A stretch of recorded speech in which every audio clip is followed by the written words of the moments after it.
little timer, so I'm gonna start myself. Alright. Good afternoon, everybody. Thank you so much for being here. My name is Isabella Harrington, and I'm going to be doing a presentation over why I think my college should have optional final exams. Like normal, start my table of contents. I'm going over 3 main points: why finals are stressful, why they inadvertently hurt students with an A, and how they're an ineffective measure for understanding. Firstly, question for y'all. Raise your hand. How many people have taken final exams before? All of y'all? So I thought, especially the ones who have recently graduated or are still in school, this is a part of our year or semester of our course load. So I decided to take myself as an example. Found a few different websites of universities that had their online exam schedules, and I found that ours, Lone Star College, released their final exam on their official website. So I looked at my 2 in-person classes, and as you can see here, my 2 finals are the same day, almost essentially back to back with an hour gap in between. That's just taking into consideration just my 2 in-person classes. That does not include my online classes or my papers related to anything. So even with this Tuesday, May 8th, that means the Monday after work I'll be studying. The weekend before after work I'll be studying. Now imagine having 5 full classes, in-person classes. Your schedule could look like this every day for 2 or 3 days. Also kind of what I just mentioned, how final exam week usually is 4 or 5 days, depending, it can go into weekends, but usually studying for that goes a week, if not 2 weeks before that. It's almost 3 weeks of constantly worrying and stressing about it. But are final exams really that stressful? A study published by the National Library of Science by Tessa Kosha, a professor of exercise science and physical therapy, said that 32% of students experience even greater levels of stress during final exams. That might not seem like a lot, but the average stress of a person, especially a student during classes, this can be a lot. Now, what finals usually include are cumulative or comprehensive. And Kia Mills Lee, the senior managing editor of, oops, my timer about to go off. Senior managing editor of The Globe is a high schooler who's been a part of this, and she's done research into exams. And she said that usually these exams, at least for a high school, can cover 8 months worth of material and usually worth between 1/5 of the grade. That's a lot of stress, especially for a high schooler. Think about that. And even for us college students, while it's not 8 months, it can be the 4, 5, 3 months, depending on how much a course load is and when you take classes. I do want to point out that final weeks can help with some skills. It's not really all that bad. Kennedy Lawrence is a double major in both relationships and journalism. Double majors take a lot of exams.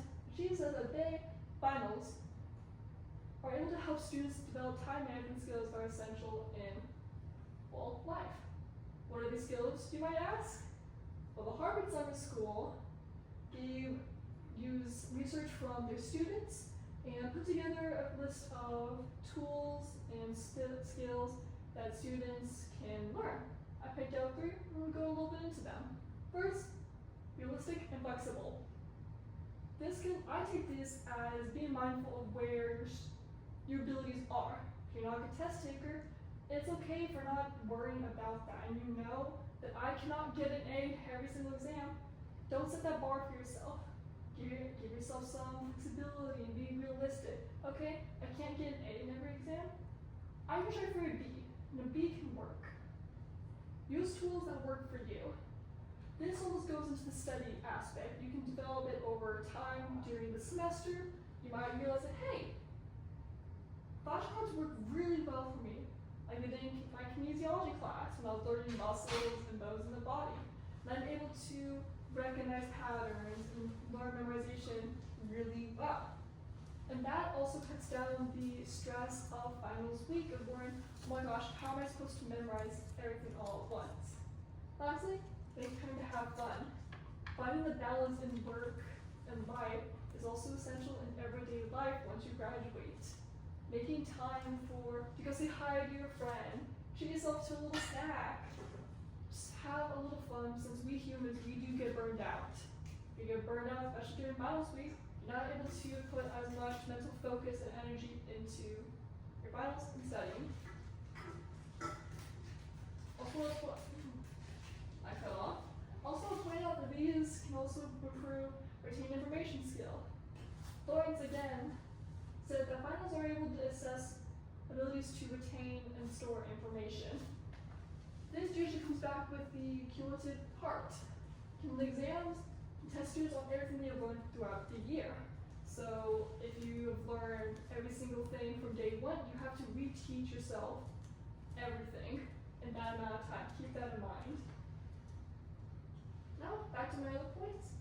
How finals affect students with an A. Now, I want to keep in mind that, so, university people, now this is Lauren Klein, is a professor, is an education major, honors major at the University of Washington. She said that her finals in particular weighed about 10% of her entire grade.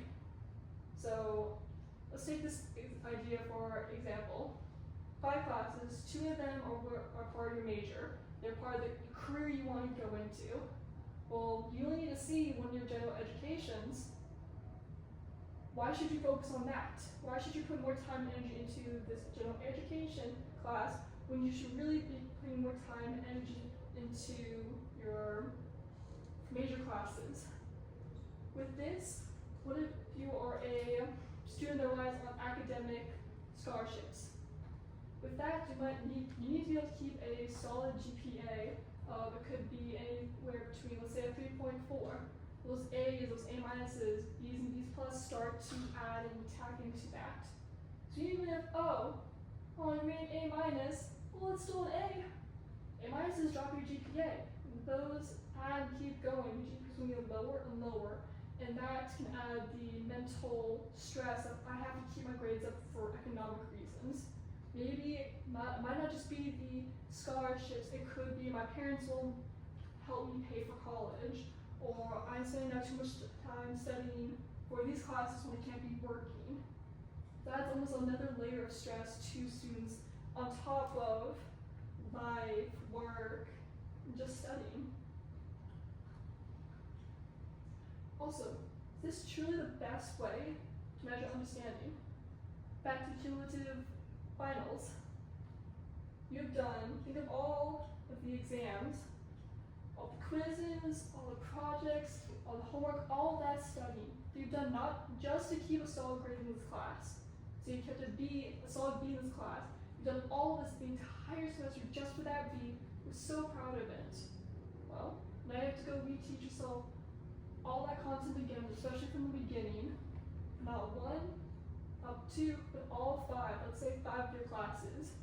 So you have a lot to do in a short amount of time. However, if it is optional, back to that idea with the major in general education classes, you don't have to worry about that. If you only need a C in a general education class, alright, I don't have to do that. I can now focus more on my major classes. However, on the opposite side, if you are that student who has a lower grade in class, you need that B or that C to pass the class, finals are a great way to boost up your grade. But having optional, you give people now that flexibility. I can choose to not focus on these exams, focus on others, or I can choose to spread my time, focus on more exams to get that GPA higher. Alright, that is it. Here's my citations. Thank you so much for listening. I hope you all have a great day.